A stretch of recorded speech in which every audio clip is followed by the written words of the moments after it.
Hello and welcome to another episode of How to Write a Song Cool Jazz Edition. And today we're looking at the last half of our B form in our AABA form. Yeah, but firstly, let's just hear what we have so far.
Okay, so let's just jump into it, right, and write some chords.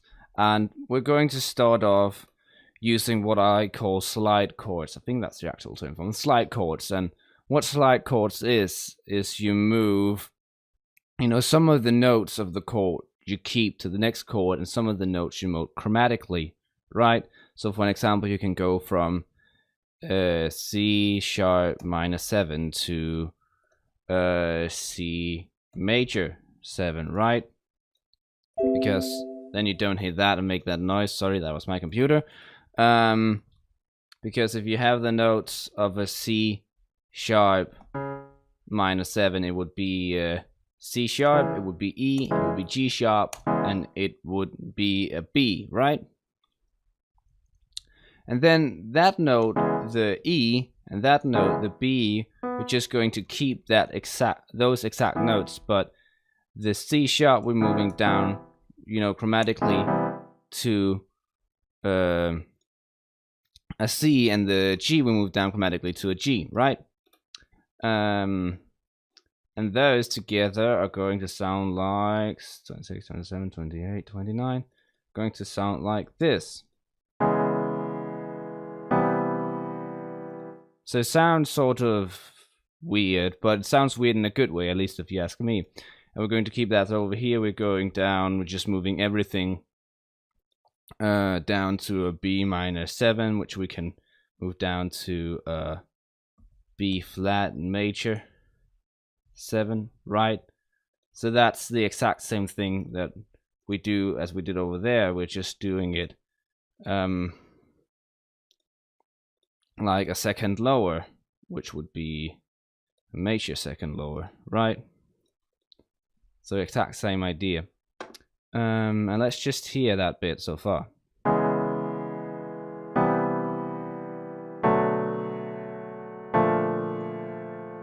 And that's the cool thing about slide chords, right? Because now we have this B major 7, which doesn't fit our key of F sharp minor at all. Like, so what the bloody hell is going on? We've changed the key, and in the time span of 2 measures, the key has been completely changed to something new. But we sort of have to, we have 2 measures over here to sort of end our B part and go back to our A part. How do we do that? Well, our A part starts with a D major 7, so let's create some sort of, movement towards that D. And B major 7 doesn't fit our D major tonality, but it does fit our D minor tonality. So if we make a progression leading to a D minor, but and then instead have a D major, it's going to sound good because we move towards the D rather than we move towards the gender of either minor or major, right? So let's do that, and we can do that by using what we've been using this entire song, by using a 2-5-1, right? So over here I'm going to have a 2, which would be a E minor 7 with a flat 5th. And just in order to make, you know, because we had this thing with 2 chords per measure, and I'm going to change that up here just to make this ending seem slower because the progression of chords comes slower. Does that make sense? Hopefully it does. So I have my 2 here, I'm going to have my 5 here, which would be A7, right? And then I'm just going to put double lines there to indicate that that's where my B part is going to end.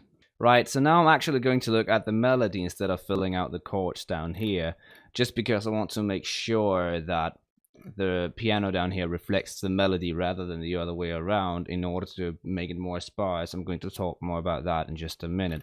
But let's start up here.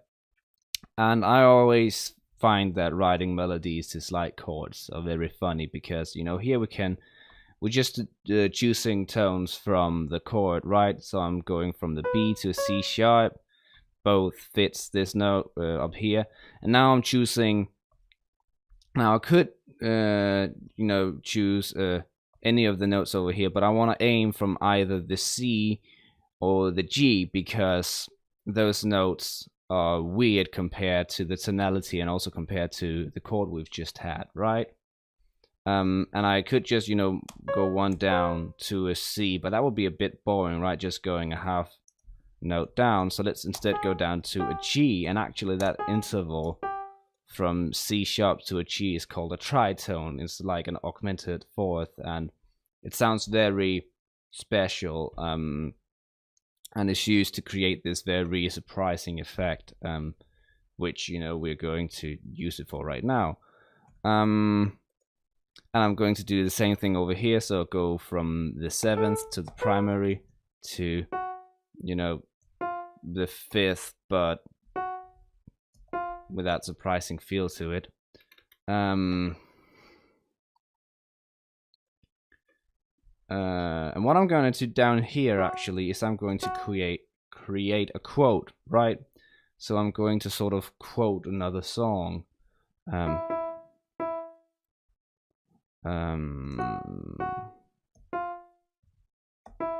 I'm going to do it this way. And if you know the song, you don't know what love is. When you hear this part of the melody, you're going to hear that it sounds very much alike. Now, before I'm going to play this to you, I'm just going to make sure that this syncopation we've created in the melody is reflected in the piano as well. And the reason I created that syncopation is because if you look, and that's not what I wanted to do. If you look at our previous measures, right? Give me a minute, I'll do that with you. If you look at previous measures, we have that very clear stress on the 3rd beat, right? And I want to change that up. So now with these syncopations, we don't have that clear 3rd beat. But yeah, let's just listen to what we have so far and hear if you can, or see if you can hear the quote down here on those last 2 measures.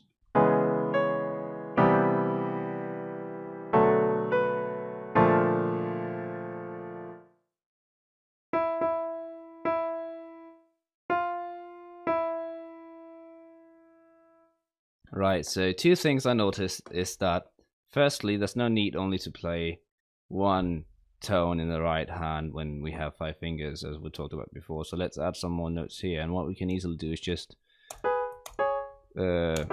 make some parallel thirds. Really, I know that the one is not going up there, but we also get the fun effect of, you know, this is a G sharp, right? So we go from G sharp directly to G, so we have sort of a chromatic feel, but at the same time the top melody still has that, you know, tritone jump down. And let's do the same thing over here. Now, what I noticed is that I like this melody and like the, the fact that it was quoted. I should remember to say that quoting is something very typical in jazz. Normally, you hear it in, solos and improvisation, actually, but you can do it in the actual melody as well, or at least I think you can do it, and I'm going to do it. Let's see if I get sued for it. I shouldn't be. I think it's, I don't know, whatever. But I like to keep the melody. Actually, I shouldn't have changed it yet because I like to keep the melody, but I'm going to keep it up here, and I think it's going to be weird. Yeah, I think it's going to be weird if we keep these long pauses at the start of each measure. So I'm going to play along with the melody, but I'm going to put in extra notes down here. And this I'm just going to move to the start. Now I also want to make this double. And what I can do is I can put in like this, right? So we have the primary note and the seventh just lining up to each other, creating that very, when two notes are that close together, it creates a sort of tensive feel. Now up here, I could just go directly down to this C sharp, which is the third of our A7, but I'm going to go up to, stay on that D to create like an anticipation, and then move down to the C sharp over here, right? So the third actually is suspended.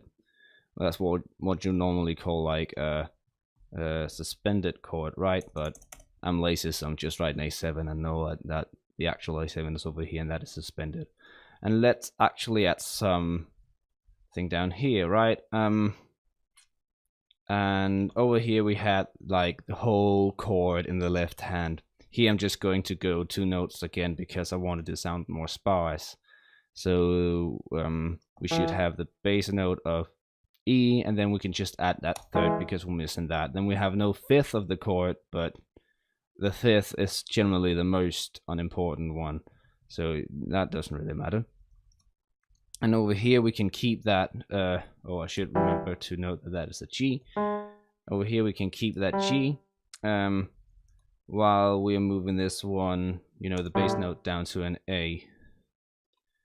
So let's hear that thing so far.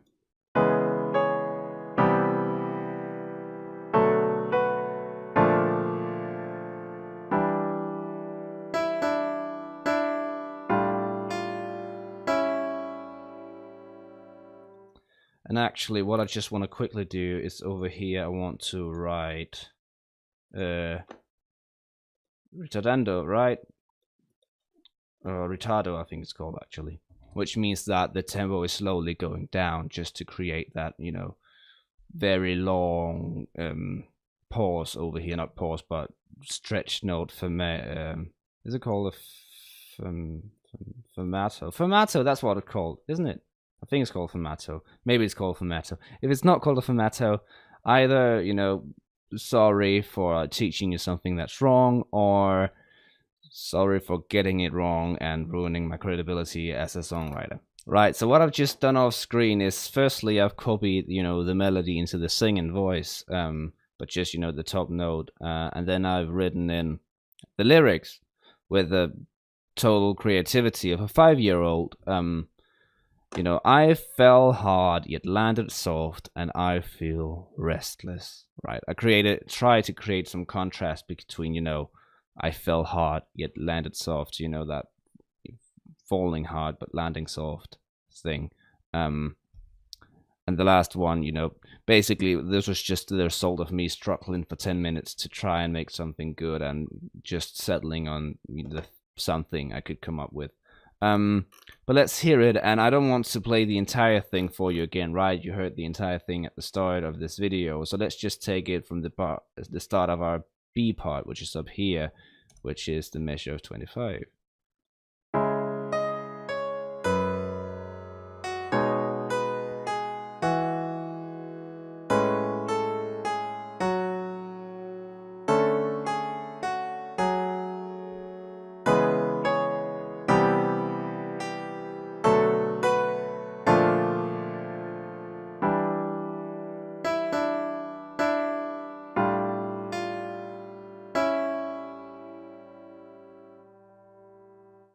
Right, so that's it for our video. I hope you enjoyed it. If you did, make sure to subscribe so you know when the next one comes up.